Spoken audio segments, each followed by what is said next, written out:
Hi, my name is KBoggan. I'm a student at the University of Pittsburgh. This video is a review of the Apraxia Battery for Adults, 2nd edition for the course CSD 1231. The Apraxia Battery for Adults is often called the ABA-2. It's the 2nd edition of this test and was published in 2000 by the publisher ProEd. The author is Barbara DeBull. The test can be purchased for $157, and the test kit includes an examiner's manual, a picture book, a profile examiner record form, and a storage box. The ABA-2 is intended for use with adults, as the name states, but the author also mentions it can be used with adolescents and children down to about age 9. The purpose is to assess and verify the presence of apraxia in adult patients and to estimate the severity of the disorder. Now I'm going to discuss test standardization. The sample size is rather small and consists of 89 people from 10 states. The 89 people were split into two groups. 40 people were identified as having apraxia, and 49 people made up the group of people with normal speech. Both males and females were tested in both groups, and ages ranged from 30 to 93 years of age. The test was given in English and is stated that the ABA-2 should not be given in any other language as there would not be adequate translation. No other information about the sample population was discussed. The validity of the ABA-2 is discussed with 4 different constructs. Number 1 is group differentiation, which refers to the test results differentiating between the two groups of people who have been tested with the ABA-2, both the apraxic group and the group of people with normal speech. Scores between the two groups should differ, and people identified with apraxia should score lower than those with normal speech. A second measure of group differentiation is discussed, this time differentiating between individuals identified with apraxia compared with individuals diagnosed with aphasia and dysarthria. Again, scores between the 3 groups should differ. Construct 3 discusses the 6 subtests of the ABA-2 and how they should correlate with one another because they are all measures of apraxia. Construct 4 discusses that while each subtest is a measure of a different characteristic of apraxia, collectively they measure apraxia as a whole, and therefore scores on each subtest should correlate with the overall score of the test. The ABA-2 is determined to have strong evidence of validity.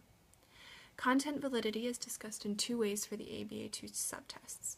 A brief description is given for each subtest, including findings from studies which indicate common errors and common difficulties people with apraxia experience, and then how the ABA-2 was revised to better measure these characteristics. Classical item analysis was used to choose each item for the ABA-2. The validity of each item is supported because of the classical procedures used. For the ABA-2, criterion prediction validity is discussed. The ABA-2 should be similar in nature to other tests which also measure apraxia in adults. However, few other tests of apraxia exist. The ABA-2 proved to be the most sensitive measure of apraxia in this case. The ABA-2 test reliability, internal consistency, was investigated using Cronbach's coefficient alpha method for subtests 2 through 6, and alternate form reliability for subtest 1 since it is a timed subtest.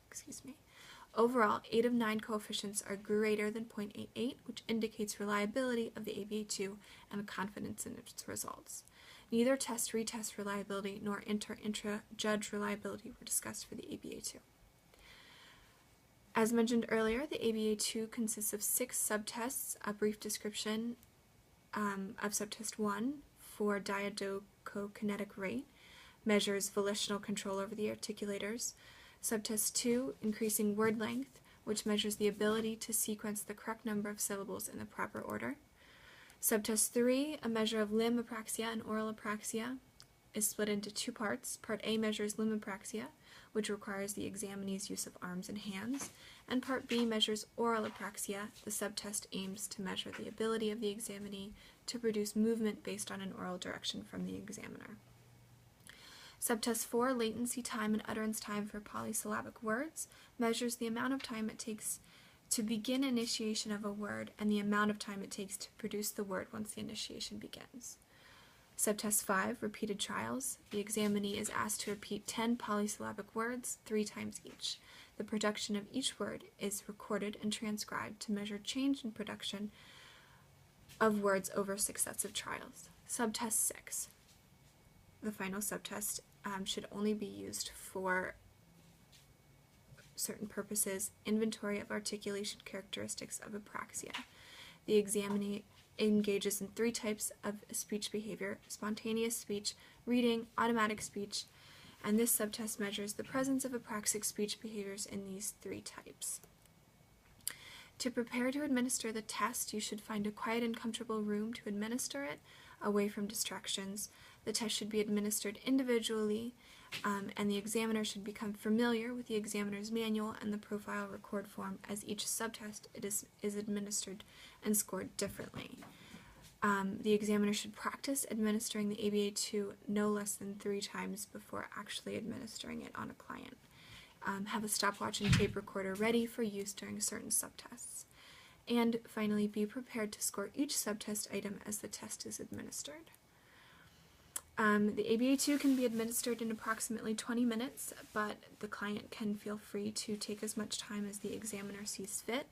Generally speaking, it should be, again, administered individually in a comfortable and quiet environment, and at a table or bed with a lap tray that can be moved for the oral and limb apraxia test.